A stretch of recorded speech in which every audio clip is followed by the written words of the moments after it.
Bien, vamos a tener nuestra sección expositiva hoy en Lucas 13 del 10 al 17. He titulado esta sección Jesús y la mujer encorvada. Y vamos a tener nuestro texto de oro en Lucas 7 del 31 al 32. ¿Sí? Dice así. Bueno, ahí está. Y dijo el Señor: ¿a qué pues compararé los hombres de esta generación y a qué son semejantes? Semejantes son a los muchachos sentados en las plazas que dan voces unos a otros y dicen: os tocamos flauta y no bailaste, os endechamos y no lloraste. Gracias te damos, Señor, porque tú eres bueno. Gracias porque en el día del Señor podemos reunirnos aquí, hablar de tu palabra, cantar a la gloria de tu nombre, tener coinonía los unos con los otros, Señor, y celebrar junto con la Iglesia Universal que se reúne este día para exaltar tu nombre. Como decía Martín al principio, qué bueno que lo hacemos en un país donde no se nos persigue por hacer estas cosas. Ahora mismo, en este mismo momento, hay lugares en el mundo, en nuestro mundo, donde están muriendo cristianos por tan solo creer en ti. Ten misericordia de ellos, dale fuerza, dale valor y permítenos a nosotros mirar estas cosas con humildad y darte gracias por la oportunidad que tú nos das de adorarte en libertad. Tú eres bueno, tú eres maravilloso. Tenemos hoy una hermosa sección de tu palabra. Ayúdanos a entenderla, ayúdanos a practicarla y bendice por medio de tu palabra a tu iglesia. En el nombre de Jesús oramos, te damos gracias. Amén. Gracias, Señor. Nuestro último encuentro finalizamos con un discurso que nos tocó unas cuantas semanas, que se dio. ¿Qué fue lo que pasó que dio pie al discurso? ¿Se acuerdan? Un exorcismo de una persona que le llevaron que no hablaba, ¿verdad? Jesús exorcizó a la persona y la persona recuperó el habla. ¿Se acuerdan? La multitud se reunió, dice la palabra, que casi se atropellaban unos a otros y allí Jesús empezó a dirigir unas veces a los discípulos, unas veces a la multitud. Y se dio ese discurso que estuvimos viendo hasta la semana pasada, que cerró con una sentencia de Jesús. ¿Alguien se acuerda cuál era la sentencia que le dio Jesús a la multitud? ¿Se acuerdan? ¿Qué fue el título del mensaje pasado? Si no se arrepienten, todos perecerán igualmente. Correcto. Si no os arrepentís, todos perecerán igualmente. Jesús les estaba advirtiendo del juicio que se aproximaba y la necesidad urgente de prestar atención a sus palabras y buscar a Dios. Esta vez no para solucionar asuntos terrenales como el pan o la sanidad o la liberación política, sino la salvación de un castigo eterno. Hoy Lucas nos relata que Jesús sigue su camino ¿hacia dónde? ¿Hacia dónde estaba yendo Jesús? ¿No? ¿Hasta dónde estaba yendo Jesús? Hasta Jerusalén, sí, hasta Jerusalén en Judá, ¿verdad? Era su último viaje a Jerusalén. Allí sería apresado, crucificado y muerto. Pues Jesús sigue su camino hacia Jerusalén y es invitado a predicar en una sinagoga en el día de reposos. Los hechos que se desarrollan aquí están relacionados con lo dicho en las semanas anteriores y con dos parábolas que vamos a analizar más adelante. El reino estaba en medio de ellos, pero muchos hipócritas se negaban a reconocerlo. Esa era la verdadera condenación, que rechazaron la luz porque amaron más las tinieblas. Dicho esto, vamos a tener dos secciones bien fáciles, no creo que la clase dure mucho. La primera es Jesús y la mujer encorvada, versos del 10 al 13, y después Jesús y el principal de la sinagoga, versos del 14 al 17. ¿Sí? Enseñaba Jesús en una sinagoga en el día de reposo. Y había allí una mujer que desde hacía 18 años tenía espíritu de enfermedad, y andaba encorvada y en ninguna manera se podía enderezar. Cuando Jesús la vio, le llamó y le dijo: mujer, eres libre de tu enfermedad. Y puso las manos sobre ella, y ella se enderezó luego y glorificó a Dios. Muy bien, gracias. Tenemos una escena impresionante de sanidad, de liberación del Señor en esta oportunidad. Pero todo empieza porque Jesús enseñaba en una sinagoga. Y me impresiona Jesús. Me impresiona porque lo habíamos visto dar un discurso a una multitud que básicamente él sabía que muchos allí no estaban prestando atención a sus advertencias. Y ahora avanza un poco más en el camino y le invitan a predicar en una sinagoga, cosa que él acepta, ¿verdad? Y allí estaba enseñando cuando el Señor se encuentra con esta mujer. Pero su actitud es una actitud de persistir. Es una actitud de, no importa que él conoce y sabe que la nación prácticamente en una gran mayoría lo va a rechazar, pero él sigue enseñando. Él básicamente lo sigue intentando. Y sigue insistiendo. Y sigue diciendo lo mismo con lo mismo. A cada paso del camino. Con cada gente que se tropieza. ¿Sí? Si se acuerdan en la cena, en la última cena, él le da el bocado mojado a Judas. ¿Sí? Y sé que más adelante en Lucas nos vamos a encontrar con esto. Y vamos a tener que hablar de esto. Pero allí básicamente, y lo vamos a explicar cuando llegue el momento, Jesús estaba dándole la última invitación a Judas a prestar atención a sus palabras, a ser un discípulo de verdad y a creer en él por medio de ese bocado. Quiere decir que Jesús, a pesar que él sabía el resultado de las cosas, que él sabía quién creía en él y quién no creía, que él sabía que el destino de la nación estaba ya sellado, él seguía enseñando y enseñando y enseñando. ¿Alguien sabe cuál es el lema de esta iglesia? ¿Alguien sabe?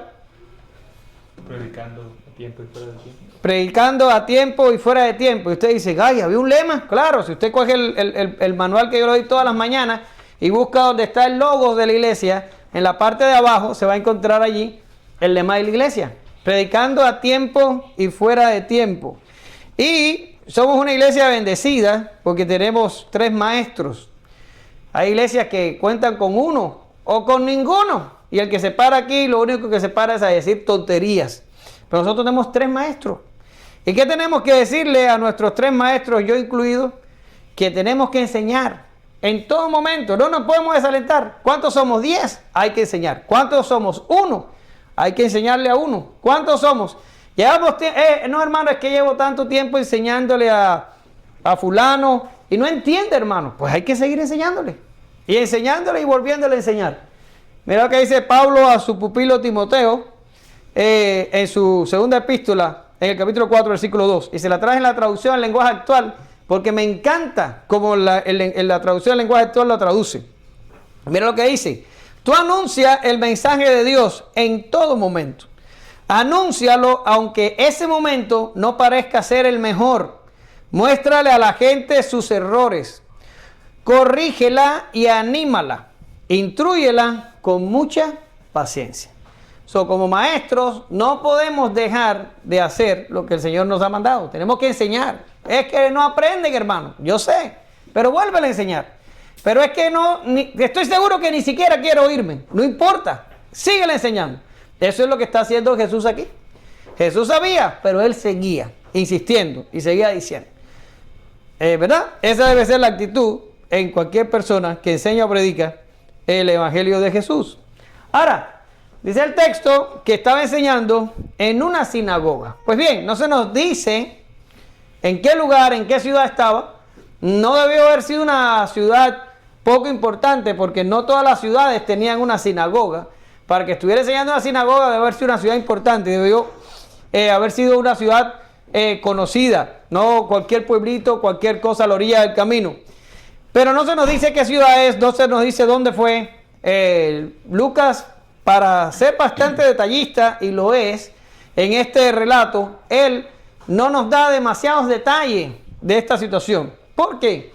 Porque Lucas está centrado en lo que va a decir después y en lo que dijo antes. ¿De qué estaba hablando Lucas?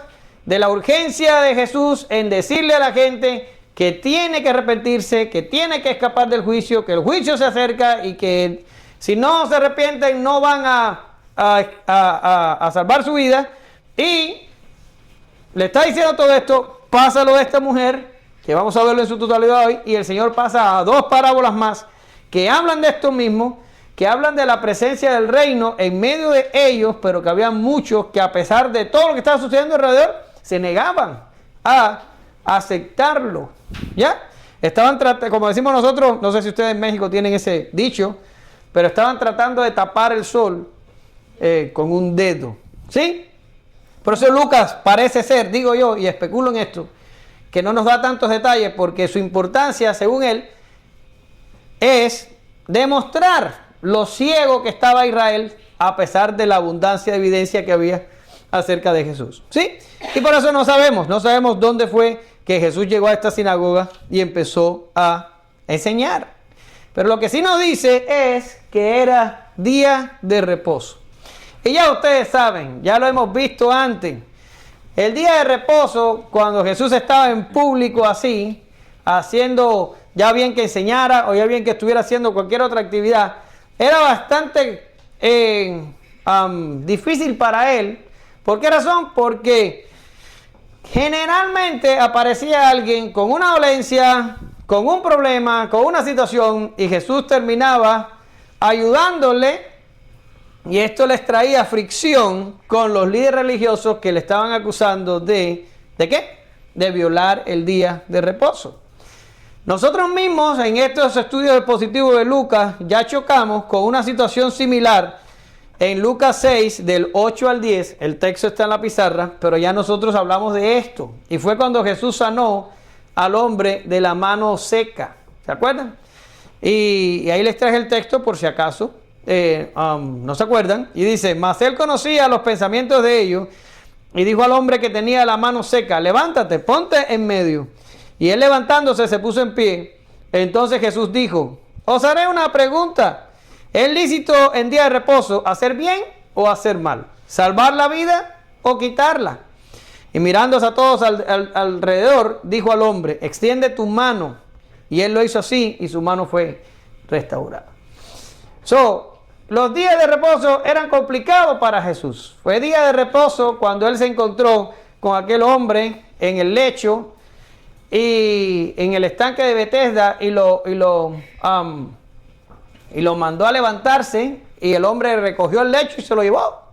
Y era día de reposo. Y le atacan al hombre por estar cargando el lecho en el día de reposo. Y le dicen, ¿y tú por qué cargas el lecho? Y dice, pues yo lo cargo porque la persona que me levantó de mi invalidez me dijo que agarrara mi lecho y que caminara. Y yo lo agarré y lo hice. Era día de reposo. Los días de reposo eran muy complicados para el Señor porque Él hacía estas cosas. Ahora, lo hemos valorado antes y tenemos que recalcarlo hoy. ¿Violaba Jesús el día de reposo por hacer actividades de misericordia? Para nada. No lo violaba. Simple que los rabinos habían estado, vamos a decirlo de esta manera, como poniendo cercas alrededor del mandamiento de guardar el sábado para que el pueblo no violara el mandamiento. Pero ¿qué es lo que hacían? Que lo exageraban.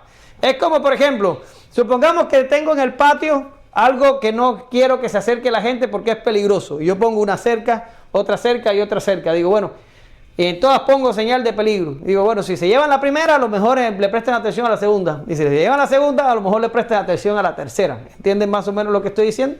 Y eso es lo que hacían ellos con los mandamientos. Los exageraban.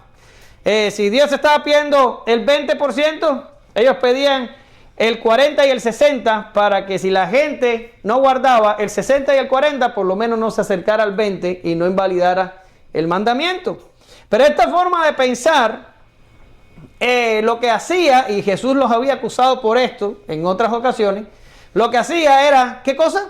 Poner carga sobre los hombres que los hombres no podían cargar con ella. Y lo más hipócrita del asunto es que ellos ponían estas cargas, pero ellos mismos no las tocaban ni siquiera con un dedo, y Jesús los despreciaba por esto. ¿Ya? Por tanto, estaban haciendo algo contra la santidad del día de reposo Jesús cuando sanaba personas. Para nada. No estaba prohibido este tipo de actividad en la Torá, en la Biblia, en las leyes del Antiguo Testamento no lo prohibían. ¿Qué era lo que lo prohibía? La tradición rabínica, lo que decían los maestros de Israel, eran añadiendo mandamientos sobre mandamientos, eran los que habían prohibido que se sanara a alguien en el día de reposo. Como nosotros vimos con Alex cuando nos dio las clases de hermenéutica, ¿se acuerdan? Hace unas pocas semanas atrás. Nosotros tenemos que seguir la línea de las Escrituras. No podemos irnos hacia abajo, ni podemos irnos hacia arriba. Tenemos que mantenernos en la línea de la Escritura. Esta gente ignoró esto. Y lo que hicieron fue añadir y añadir y sobreañadir. Y lo que hicieron fue cargar a la gente. ¿Sí? Dicho esto, había una mujer. ¿Sí? Había una mujer. Y dice el texto que estaba encorvada desde hacía 18 años. Parece que tenía una enfermedad de la columna lumbar que hacía que la mujer estuviera así y no se pudiera levantar. ¿Sí? El texto dice más. Y acuérdense que Lucas era médico. Y Lucas dice que esta mujer estaba así porque tenía un espíritu de Satanás que le provocaba esta enfermedad. Quiere decir, era una enfermedad espiritual que se traducía en una dolencia física y que añadía por demás una aflicción, emocional. ¿Por qué razón? Porque ponía a esta mujer en una situación en la que ella ni siquiera podía mirar a la cara de las personas. Al estar encorvada, se tenía que mantener mirando hacia abajo todo el tiempo y esto producía una humillación al ella no poder mirar de frente a la gente y tener el estatus como hija de Dios y su dignidad humana de mirar de frente, de mirar al cielo, de levantar las manos a Dios. Ella no podía hacer nada de esto, ella tenía que mantenerse encorvada y mirando a la tierra como hacen los animales. Era una situación bastante humillante. Y no estuvo un año, no estuvo 2, no estuvo 3, estuvo 18 años azotada por esta enfermedad. ¿Sí? Yo saco la cuenta, llevo nada más en este país 13 años, todavía no llevo 18 años. Quiere decir que esa mujer lo que pasó no fue fácil. ¿Ya? Pero ella tampoco pide nada. Era día de reposo. Ella sabía que la posibilidad de ser sanada allí era nula. No iba a esperar nada al respecto. O sea, ella no fue ese día a la sinagoga esperando nada. Ella fue porque Jesús iba a hablar y ella fue a oír la palabra, sin ningún otro plan adicional. No es como la mujer del flujo de sangre, que a pesar de que tenía una limitación ceremonial para meterse en un tumulto de personas, ella ocultamente y con una intención en su corazón se mete, aunque sea para tocar a Jesús en el manto, porque ella sabía que si tocaba al Señor iba a ser sanada. Pero esta mujer ya se mete con una intención, violando la ley, dentro de la multitud para poder tocar a Jesús. Pero esta mujer no tiene ninguna intención. Esta mujer fue allí a oír la palabra. Se acabó con su estado de salud. No importó. Ella simplemente fue y allí estaba. ¿Sí?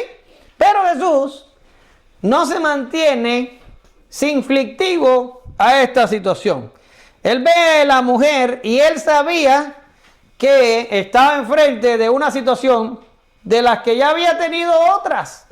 Y ya él sabía en lo que se iba a convertir esta situación. Pero al Señor no le importó.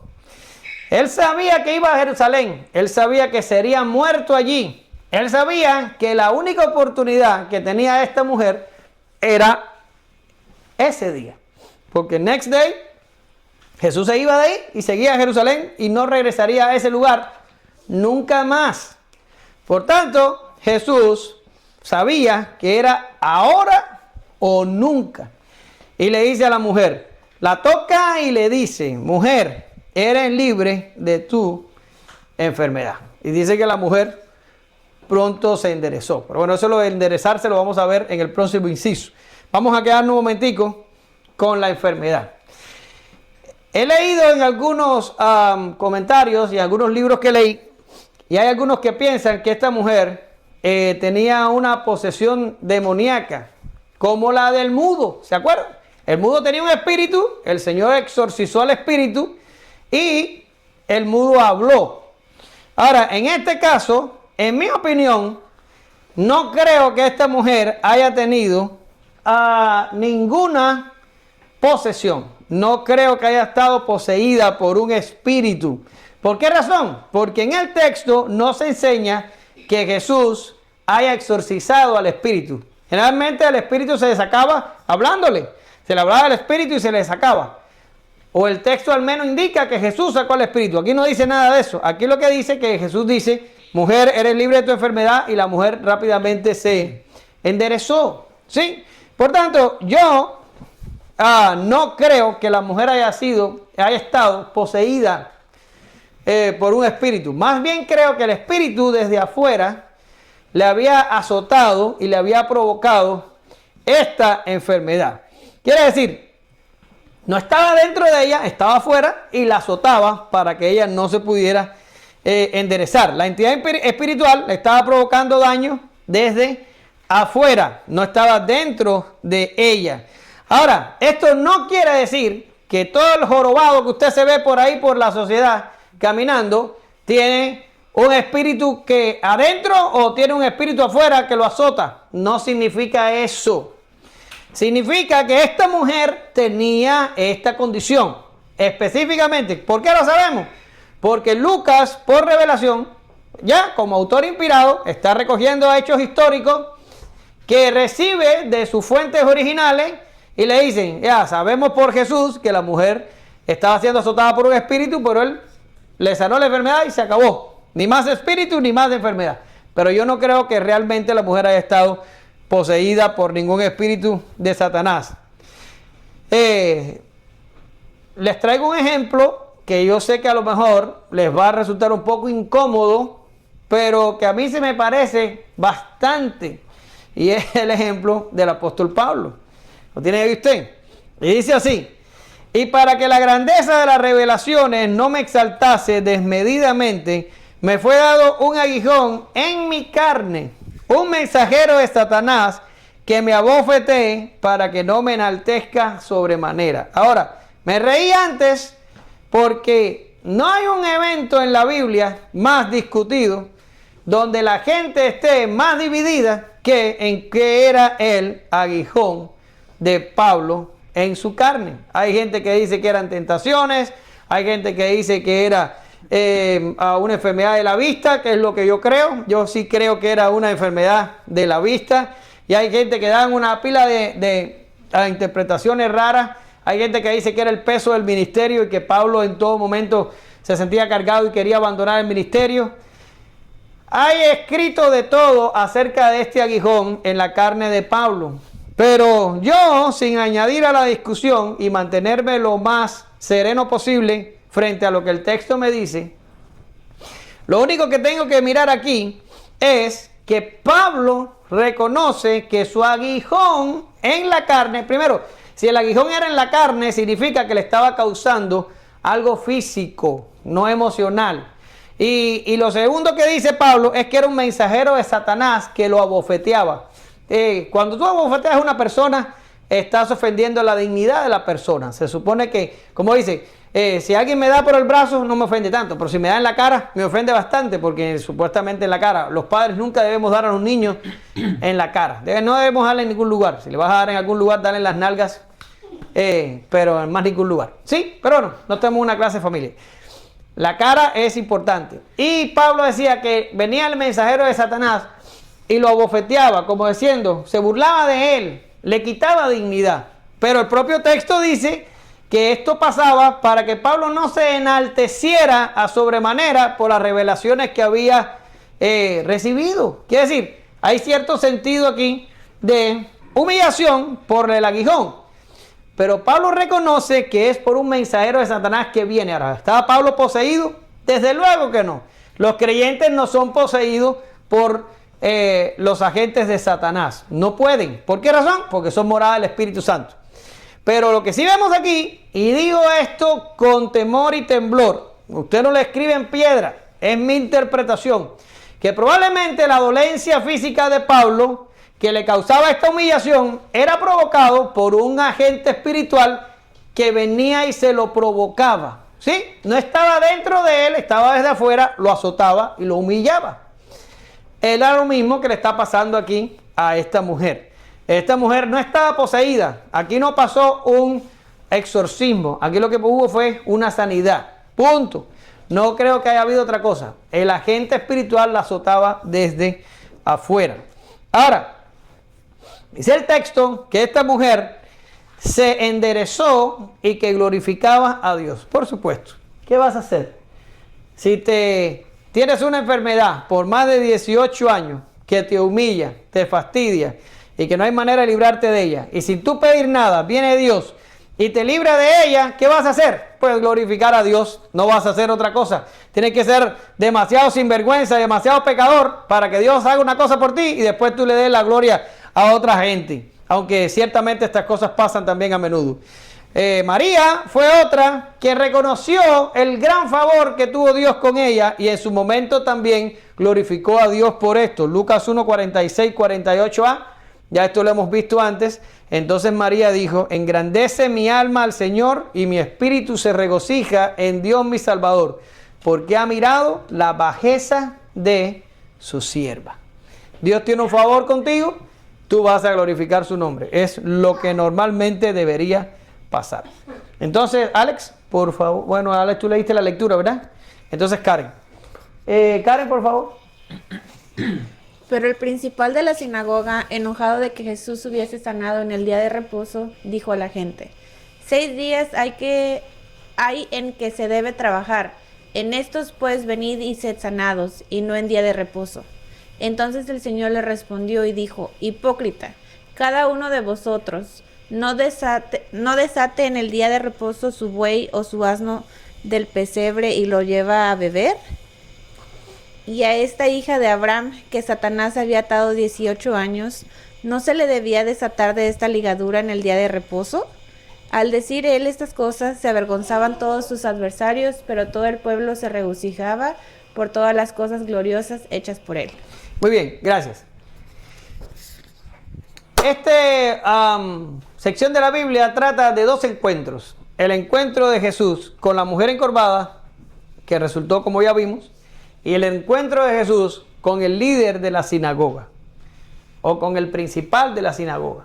Todas las sinagogas tenían un líder que se encargaba de organizar los servicios. Ellos se reunían allí para orar y para hablar de la ley, y tenían oradores, tenían personas que se sentaban y enseñaban, de una maravilla, que se sentaban, y yo aquí estoy parado. Se sentaban y enseñaban. Y este líder de la sinagoga, posiblemente una de sus funciones era organizar quiénes eran los que iban a hacer estas cosas en el servicio. Y de estas cosas se encargaban. Probablemente, digo, y aquí también estoy presumiéndolo, de que este hombre haya invitado a Jesús, que Jesús haya estado de paso, él se haya enterado y le ha dicho: Señor, ya que estás pasando por aquí, ¿quieres quedarte para el día de reposo y nos hablas en la sinagoga? Probablemente este hombre invitó a Jesús a estar allí, ¿sí? Claro, lo invitó para que fuera y hablara de la Biblia, de la Torá, pero resulta que todo se complica y Jesús termina sanando a esta mujer y este hombre se enoja por lo sucedido, ¿sí? Pero lo primero que tenemos que entender, que a este hombre no se molesta tanto por el asunto de que Jesús sanara en sábado, porque él, como conocedor de la ley, sabía, o al menos tenía que saber, que en realidad Jesús no estaba violando la ley por sanar a aquella mujer en el sábado. Por tanto, él no se pudo haber enojado por esto. Él se enoja al ver que la mujer alaba a Dios por las obras de Jesús. Y eso se constituye en el problema para él. Ahora, piénsalo. Este hombre estaba enojado porque Jesús había hecho señal y porque Dios estaba siendo glorificado. Pero me dirás, ¿por qué estas cosas podrían molestar a un líder religioso? ¿Ya? Por ejemplo, cuando estamos enfrente de una iglesia o de un ministerio o de lo que sea, y la gente está haciendo lo que se supone que deben hacer, ¿cómo está uno? Uno está contento. Ahora, si la gente comete pecado o hace algo raro o no quiere servir a Dios, uno se enoja.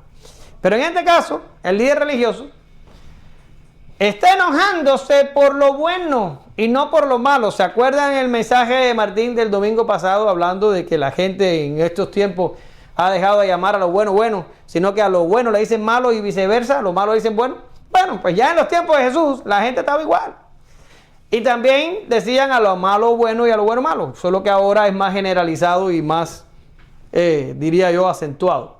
Pero aquí este hombre está enojándose porque Dios está siendo glorificado. Enojándose porque Jesús ha hecho una señal. ¿Por qué? ¿Por qué se enoja? Yo te voy a decir por qué. Porque que el Señor Jesús haya hecho una cosa como esta solo podía significar una cosa. ¿Saben cuál es? Que Él era el Mesías. Mira el argumento de Pedro. Varones israelitas, oíd estas palabras. Varón nazareno, varón aprobado por Dios entre vosotros, ahora viene lo bueno, con las maravillas, prodigios y señales que Dios hizo entre vosotros por medio de él, como vosotros mismos sabéis. ¿Sí? ¿Qué está diciendo Pedro aquí? Jesús es nuestro Mesías y Dios lo demostró por medio de las señales que le siguieron a lo largo de su ministerio. Y estas señales ocurrieron entre vosotros, o sea, no ocurrió en un país lejos de Palestina y ellos se enteraron en el periódico local. No, no fue así. Las cosas sucedieron allí, entre ellos. Ellos vieron las señales, ellos las experimentaron con el resto del pueblo. Y Pedro les está diciendo, Dios aprobó que Jesús es el Mesías por las señales. Ahora, te pregunto, ¿era esto algo ajeno a la cultura de Israel para que ellos no hubieran sabido interpretar lo que estaba pasando a su alrededor? Para nada. Porque si vamos a Moisés, como mediador del antiguo pacto, nos damos cuenta que cuando Dios le dice a Moisés, vete allá y rescata al pueblo, Moisés le dice, mira, me fui de Egipto hace como 40 años, allí la gente prácticamente no me conoce, y los 40 años que viví en Egipto, viví en el palacio. Cuando yo vaya y me le presente al pueblo y me le diga que tú te has aparecido y me has mandado a hacer esto, el pueblo no me va a creer. Era lógico, el pensamiento era racional. ¿Y qué hizo Jesús? ¿Qué hizo Dios? Jehová agarró y le dio la señal de la vara, la señal de la mano con la lepra y todo lo demás. Pero después aún más, le dio la señal de las plagas. Y aún más adelante, le dio la señal del maná y del agua de la roca y todo lo que Moisés hizo en todo su ministerio de otros 40 años. ¿Qué quiere decir? Dios demostró que Moisés era el mediador del antiguo pacto por las señales que hizo. ¿Lo ve? Esto es una cosa normal que pasaba en Israel. Cuando Dios quería probar que estaba con alguien, lo hacía por medio de señales. Mira lo que dice Nicodemo. Mira lo que dice Nicodemo. Este vino a Jesús de noche y le dijo, Rabí, sabemos que has venido de Dios como maestro. Ahora escucha, porque nadie puede hacer estas señales que tú haces si Dios no está con él. Claro, el error de Nicodemo aquí es que ve a Jesús como maestro, pero lo hace a pesar de todo usando las señales que Jesús está haciendo. ¿Se da cuenta? Quiere decir, este pueblo está acostumbrado a la validación por señales. Si alguien hace señales, pues lo que está aseverando acerca de Dios es cierto. Esto lo llama Sproul, de que los milagros ocurren para validar a la gente de revelación. ¿Cómo sabemos que Jesús nos está diciendo la verdad de Dios y no es el diablo vestido de Jesús para engañarnos, porque está haciendo señales. ¿Sí? Las señales de Jesús nos dicen que es lo que Él está diciendo que es. Así funciona. Por eso es que nosotros somos cesacionistas y decimos que las señales en estos tiempos terminaron. ¿Por qué terminaron? Porque la revelación terminó. ¿Cuándo terminó la revelación? Cuando se escribió Apocalipsis. Y cuando se terminó Apocalipsis, el canon se cerró. Ahí tenemos todo lo que tenemos que saber acerca del Nuevo Testamento. Y por tanto los milagros paran porque ya no hay agente de revelación. ¿Ya? Si usted quiere saber lo que Dios dice, tiene que ir a la Biblia a leerlo. La gente en las iglesias que reclama ser profeta y que reclama tener la última revelación y que te va a dar instrucciones que no están en la Biblia, pero que Dios supuestamente se la dijo al día anterior por la mañana, son gente falsa. ¿Y por qué lo sabemos? Porque no hacen milagros. Todo, y usted me vas a decir, bueno, pero dicen ellos en la iglesia de ellos que ocurren sanidades y milagros y no sé qué. Mentiras, son puras mentiras, son puras manipulaciones. Milagros no hay. ¿Sí? Pero aquí en el tiempo de Jesús, sí tenemos a una serie cantidad de señales y este líder religioso lo sabía y ellos estaban acostumbrados a validar por señales. Por tanto, este hombre lo sabe. Cada fibra de su ser sabe que Jesús es el Mesías. Pero ¿por qué no lo adora? ¿Por qué no le sirve? ¿Por qué no le sigue? Porque ya lo hemos hablado antes. Su pecado dentro de él es mayor que la revelación que tiene enfrente. Por fuera parece un líder religioso, pero por dentro odia a Dios y a su enviado con todas sus fuerzas. Lo rechaza, no tolera sus palabras ni sus obras. Y esta es la verdadera condenación que tiene el Mesías enfrente. Y lo sabe por las señales, pero por causa de su pecado, lo rechaza con toda la fuerza de su ser. ¿Sí? Aquí, Juan 3, del 19 al 20. Y esta es la condenación. Que la luz vino al mundo y los hombres amaron más las tinieblas que la luz, porque sus obras eran malas. Porque todo el que hace lo malo aborrece la luz y no viene a la luz para que sus obras no sean reprendidas. ¿Se da cuenta que el texto dice, no dice, porque dice, y los hombres amaron más las tinieblas que la luz, porque eran ciegos y no veían la luz? No, no dice eso. Dice, porque sus obras eran malas. Por esto amaron más las tinieblas que la luz. No era porque no veían la luz, sí la veían. Sí la veían.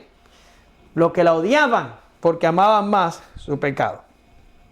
¿Qué hace este hombre? Se va a la gente. No discute con Jesús. Sabía que era un caso perdido.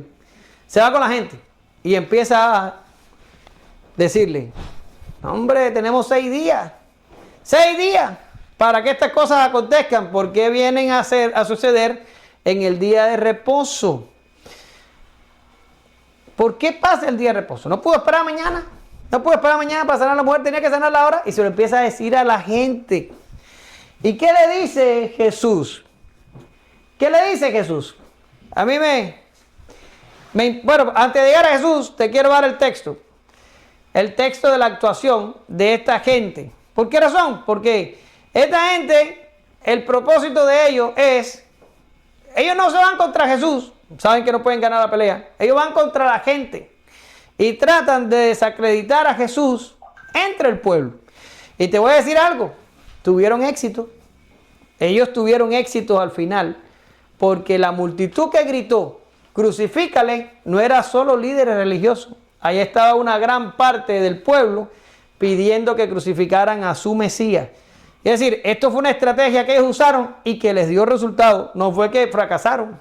Jesús está crucificado y muerto y resucitado porque ellos tuvieron éxito en esta acción. ¿Sí? Por tanto, ¿qué hacían? Desacreditar a Jesús entre la gente. Y era lo mismo que pasa, por eso te quería leer Juan 9, el 24 al 25, cuando Jesús sana al ciego de nacimiento. ¿Sí? El ciego estaba completamente ciego de nacimiento y Jesús lo sana. Y vinieron entonces al ciego, no fueron con Jesús, y le dicen al ciego. Entonces volvieron a llamar al hombre que había sido ciego y le dijeron, da gloria a Dios. nosotros sabemos que ese hombre es un pecador. Sí. Impresionante. Al único hombre que nunca pecó, esta gente le estaba llamando pecador, pero el ciego prontamente se vira y le mete un argumento por la cabeza y le dice, entonces él respondió y lo digo, si es pecador, no lo sé. Una cosa sé, que habiendo yo sido ciego, ahora veo. En otro momento el ciego le dice, desde los tiempos pasados nunca se vio que alguien abriera los ojos a los ciegos. Si este no viniera de Dios, nada podría hacer. Es decir, la gente simple estaba entendiendo cosas que los líderes rechazaban por su pecado. Ahora, ¿cuál era la estrategia? Desacreditar a Jesús entre la gente. ¿Ya? ¿Cómo Absalón tomó el reino? Porque se enfrentó al padre en un ejército y lo venció en batalla. No, se paraba a la puerta de la ciudad y le iba hablando a la gente y diciéndole cosas al padre y jalando gente para su lado y jalando gente para su lado y hablándole a la gente.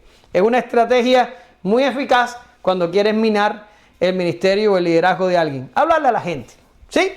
Eso es lo que estaba haciendo este tipo aquí. Pero Jesús prontamente le dice a este hombre, hipócritas.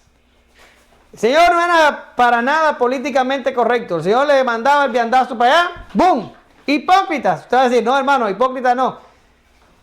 No es hipócritas, es hipócrita. Bueno, la Reina Valera del 60 te lo da en plural, pero en singular, perdón. Pero el griego está en plural. Y me encanta que esté en plural porque si estuviera en singular sería solo un ataque de Jesús a esa persona líder de la sinagoga. Pero él no lo dice en singular, el griego está en plural.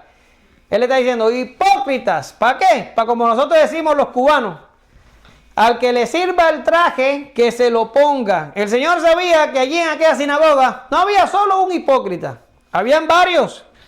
Y el Señor dispara para todos, le dice, hipócritas, todos los que están pensando como él son hipócritas. Lo mismo que el principal de la sinagoga, que cualquier otra persona que estuviera allí y estuviera pensando que Jesús había violado el día de reposo.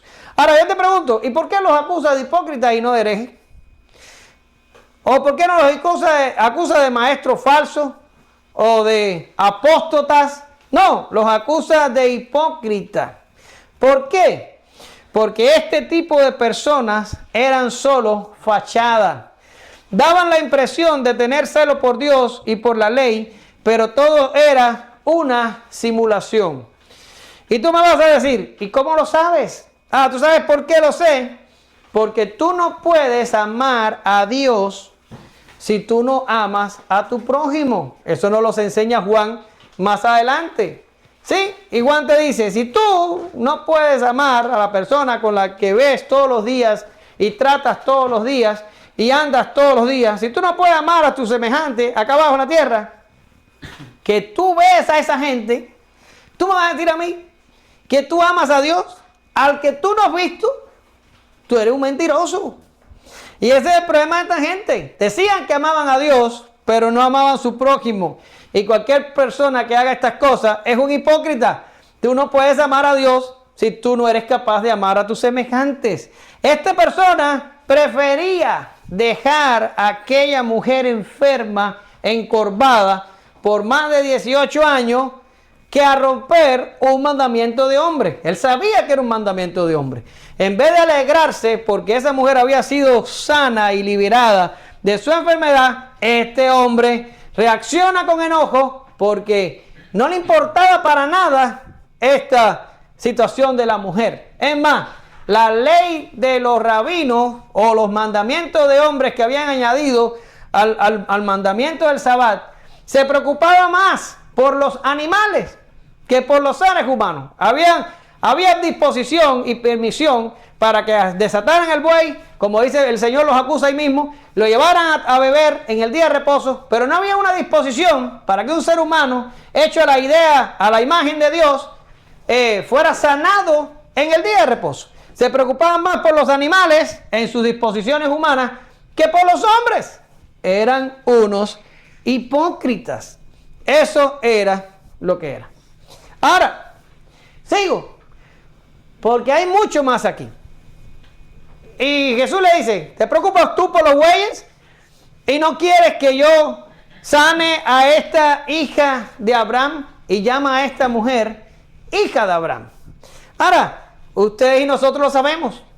No todos los israelitas son hijos de Abraham. Porque la salvación no viene por el nacer de Abraham. Sí, como por genética. No porque tengas a Abraham por padre, genéticamente hablando, te viene la salvación. Sino porque tengas el ADN espiritual de Abraham.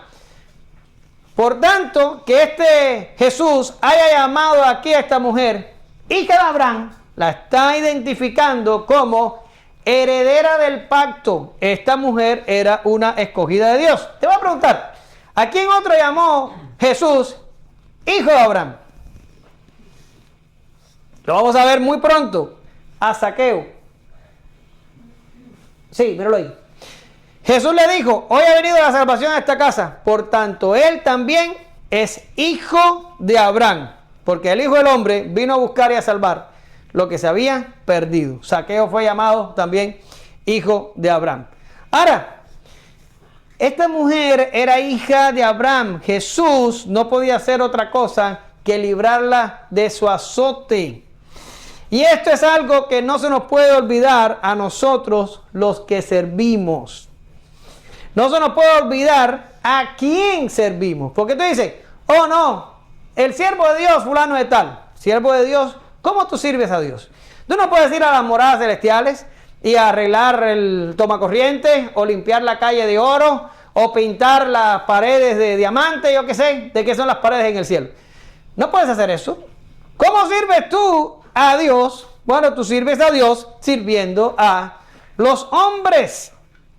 Dios entregó a su Hijo por los creyentes. Su gran amor para con nosotros es inconmensurable, no puedes medirlo. La sangre de Cristo en la que fuimos lavados nos hace valiosos, no por causa de nosotros mismos, sino por causa de Cristo. ¿Qué significa eso? Que los servidores, y aquí Jesús está en una posición de siervo, ¿se acuerdan? Filipenses capítulo 2. Él está en posición de siervo. La función de Jesús es servir a esta hija de Abraham. Como ahora los que somos líderes, maestros, o cualquier cosa que seamos, nuestra función es servirlos a ustedes, hijos de Abraham. Yo no estoy puesto aquí para que ustedes me sirvan a mí. Yo estoy puesto aquí para que yo los sirva a ustedes. Así funciona. ¿Por qué razón? Porque por haber sido ustedes lavados por la sangre del Hijo de Dios, ustedes son valiosos. Por tanto, los líderes que vemos aquí, no podemos decir, ay, por ahí viene Martín. Seguro que me viene a contar de que el carro se le volvió a romper la transmisión. No, puede ser una carga para mí. Yo tengo que amar al tipo y estar loco porque venga y hable conmigo y yo poderlo ayudar en sus problemas. No puede ser como que, ay, ya viene entonces Anita con su miedo a lo que ustedes saben que le tiene miedo a Anita. Acuérdense que este mensaje sale online. Hay que sentarme con ella y decirle, mira, tienes que tener paz, tú verás que Dios te va a ayudar y que vas a atravesar todas estas situaciones de la mejor manera. Pero la gente no puede ser para nosotros una carga. Ni podemos mirarlo con menosprecio, ni podemos decir, no me da la gana, hoy no voy a hablar con ella o con él, o no le voy a resolver su problema porque no vino el culto pasado. No podemos hacer eso. Porque la gente que servimos tienen valor porque fueron redimidos por la sangre del Hijo de Dios. No podemos despreciar a nuestra gente. Tenemos que servirlo. Eso fue exactamente lo que hizo Jesús. Pero ahora mira, te traje unos cuantos textos para aquí, para los que quieren ser líderes, pastores, maestros, lo que sea. Porque a veces pensamos que nosotros estamos puestos por encima de la gente. Todo lo contrario, nosotros estamos puestos para servir a la gente. Esa es la idea, servir. Mateo 25, el verso 40 y el verso 45. No lo que está en el medio. Y respondiendo el rey les dirá, de cierto os digo que cuando lo hiciste a uno de estos mis hermanos más pequeños, a mí lo hiciste. Y después dice más adelante, entonces responderá diciendo, De cierto os digo, en cuanto no lo hiciste a uno de estos más pequeños, tampoco a mí lo hiciste. Y tú conoces el pasaje. Y es el pasaje en el que Jesús dijo, no, pero cuando yo venga en el reino, en el día del juicio, voy a poner los buenos por un lado y los malos para el otro. Los malos se van al fuego y los buenos se van a la presencia de mi Padre. Y le voy a decir, venid, benditos de mi Padre, por cuanto estuve hambriento y me diste de comer, estuve enfermo y me ayudaste, estuve preso y me visitaste, ven y ponte para acá. Y dice que le van a decir, Señor, ¿y cuándo estuviste hambriento? ¿Cuándo estuviste preso? ¿Cuándo estuviste enfermo? Y el Señor le dice, por cuanto se lo hiciste a uno de estos, a mí, me lo hiciste.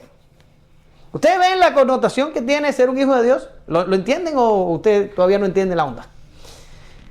Y el Señor, para recalcar lo que está diciendo, dice, y a los malos que se van para el fuego, se van para allá, porque estuve hambriento y no me diste de comer, y estuve enfermo y no me ayudaste, y estuve preso y no me visitaste. Y dicen ellos, Señor, pero ¿cuándo te vimos así?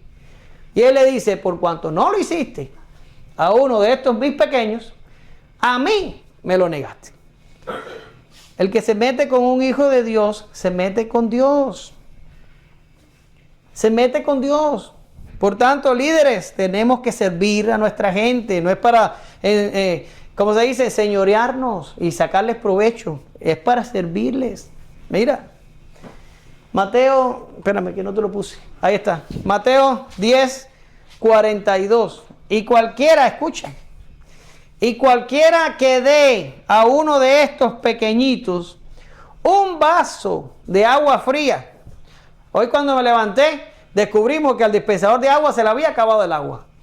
Y que aquí en la casa no había agua. Y yo estaba preparando todo ahí en la computadora. Yo no podía salir a buscar agua. Digo a Arnalia, llama rápido a Anita y dile a Anita que venga y que traiga, aunque sea 4 o 5 botellitas de agua, para si alguien tiene sed, que tome agua. Ellos de exagerado trajeron una caja entera de agua. Yo pedí 4 botellas, pero ellos trajeron la caja. Ahora yo sé que ustedes ya saben que hay agua y hoy nadie va a pedir agua porque si no hubiera habido, si hubieran querido todos, pero ahora como hay, ya nadie tiene sed, porque así es el ser humano. Pero tenía que haber agua, aunque sea.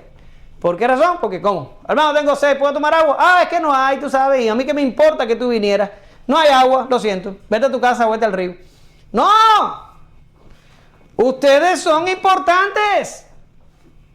Y no lo son por causa de ustedes mismos, lo son por causa de la sangre que les lavó los pecados. Y cualquiera que dé a uno de estos pequeñitos un vaso de agua fría.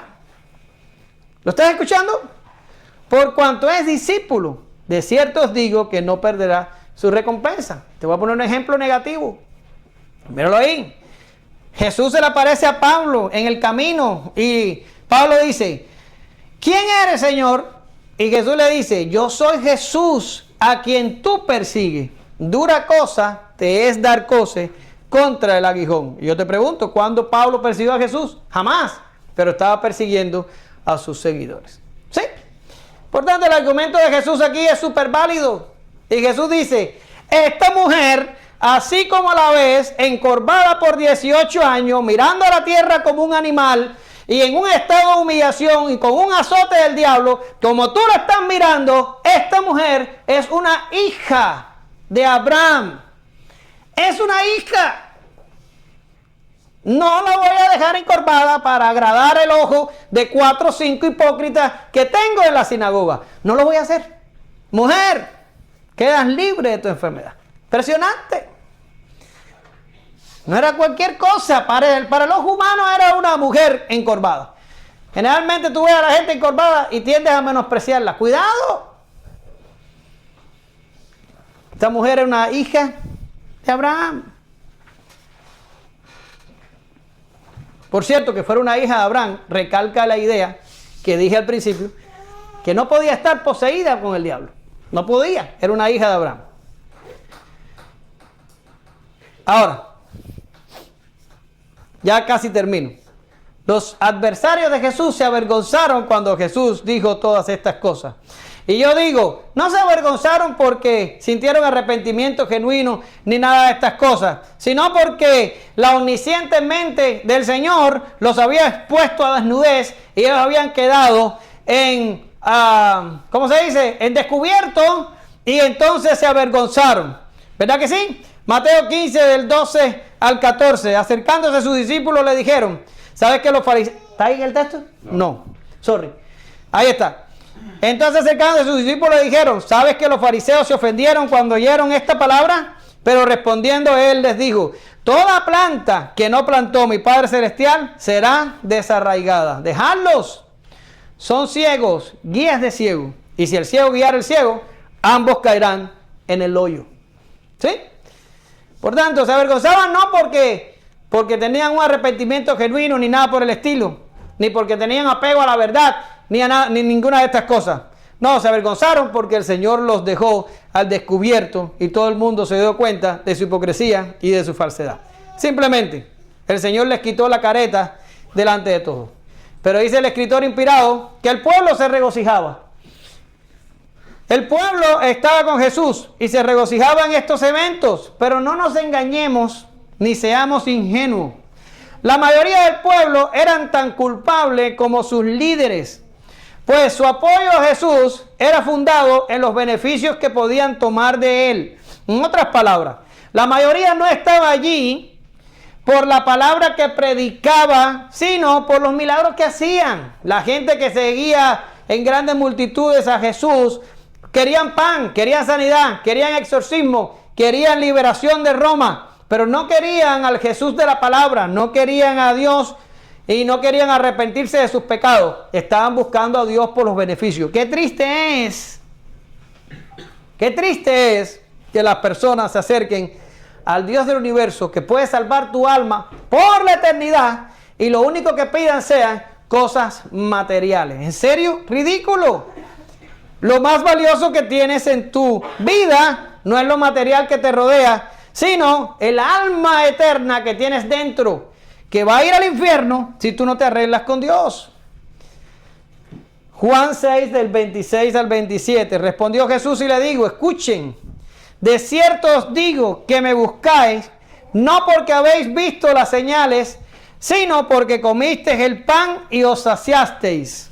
Y ahora dice Jesús, trabajad, no por la comida que perece, sino por la comida que a vida eterna permanece, la cual el Hijo del Hombre os dará, porque a este señaló Dios el Padre. No busques a Dios nunca, mis queridos hermanos, por los beneficios. No lo busques por los beneficios, búscalo para salvar tu alma, para obtener salvación, para librarte del infierno. Y no te preocupes que cuando tú busques el reino de Dios y su justicia, las cosas otras van a ser añadidas sin dolor. Pero no lo busques por cosas. No cometas el sacrilegio y la blasfemia de acercarte al Dios que puede salvar tu alma a pedirle pan o a pedirle una cosa material o a pedirle una tontería que va a ser destruida cuando esta tierra pase por el juicio de fuego. Pide lo celestial, que lo material cae solo por su propio peso. Cae solo. Concluyo. ¿Qué religión se preocupa por los animales en la granja, pero a la vez se olvida de los seres humanos hechos a la imagen de Dios? ¿Quién puede decir que ama a su prójimo cuando prefiere verlo en sufrimiento para proteger estatutos humanos? ¿Quién puede asegurar que ama a Dios cuando rechaza a su enviado y desecha su palabra? Solo un condenado ve un milagro y se endurece. Solo un reo del infierno ve al Señor de la vida y lo rechaza. Y estos eran los líderes de Israel en el tiempo de Jesús. Pero los escogidos, los amados, los hijos de Abraham son rescatados, sanados, librados del mismo diablo. Y esto porque el avance del reino es imparable. Y aunque en este momento histórico todavía no se ve tal cual, después de la resurrección de Jesús, se esparcirá por todo el mundo haciendo el mismo trabajo donde quiere que llegue un predicador con las buenas nuevas. Con todo y aún así, solo será visible para aquellos que, como esta mujer encorvada, son objetos de la gracia de Dios. Te damos gracias, Señor, en esta mañana, porque la misma gracia que salvó a esta mujer encorvada hace 2000 años, nos salva a nosotros. Y la misma sangre que lavó a esta mujer nos lava hoy. Ayúdanos a dar importancia a lo que verdaderamente tiene importancia. Ayúdanos a amar tu palabra y a practicarla y a enseñarla, pero reconocer que servimos a los hombres y que servimos a tus hijos y que tenemos que darle valor a la gente que nos rodea, gente que por la cual tu hijo derramó sangre y padeció el castigo, y a veces nos tendemos a creer superiores y vemos a los demás como inferiores. Esto es una cosa totalmente horrible y que para nunca debería existir en el pueblo de Dios. Ayúdanos a ser humildes y a darnos cuenta que todos somos creyentes porque tú nos escogiste, porque tú nos diste gracia, porque tú nos diste misericordia. Y todas estas cosas provienen de ti. Aún la fe con la que creemos y nos asimos a ti, nos las pusiste tú para que lo pudiéramos hacer. Ayúdanos a mirarnos todos con amor y con genuina preocupación y a reconocer que un hijo tuyo, un creyente, tiene valor. Y de esta forma podemos extender y extenderemos tu reino en medio de este mundo para que tú sigas rescatando a todos aquellos hijos de Abraham que han de ser salvos. Danos de nuevo, danos fuerzas. Permítenos enfocarnos en estas tareas y servirte, Señor, porque si tú nos has dado tantas cosas por gracia, nosotros tenemos ahora que compartirlas con aquellos que no la tienen. En nombre de Jesús oramos, te damos gracias. Amén. Gracias, Señor.